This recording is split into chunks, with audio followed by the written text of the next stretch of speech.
আজকের বিকেলে নাস্তায় তোমাদের ঝাল কিছু করে খাওয়াই। চলো, কাঁচামরিচ কুচি, পেঁয়াজ কুচি আর ধনিয়া পাতা কুচি নিয়েছি, সাথে নিয়েছি দুটো ডিম।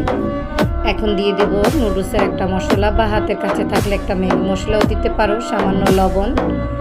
এখন এটার সাথে মিশিয়ে দেব পেঁয়াজ কুচি, ধনিয়া পাতা কুচি আর কেটে রাখা কাঁচামরিচ। কাঁচামরিচের পরিমাণটা তোমার ঝালের উপরে নির্ভর করবে।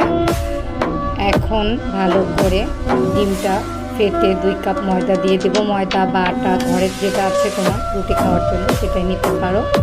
ভালো করে ফেটে 2 কাপ ময়দার সাথে এখন আমরা চলো যাই ভাজার পর্বে। 1 চামচ করে ছোট ছোট করে দিবে, কেন বড় দিতে গেলে অনেক বড় হয়ে যায় ফুলে, তাই আমি ছোট ছোট 1 চামচ করে দিয়েছি। দেখো কত বড় হয়ে যাচ্ছে ফুলে টইটুম্বুর। এখন বাদামি আকার করে ভেজে নাও, ঝটপট যে কোনো সস দিয়ে খেয়ে নাও। দারুণ মজার একটা নাস্তা ডিম পিঠা।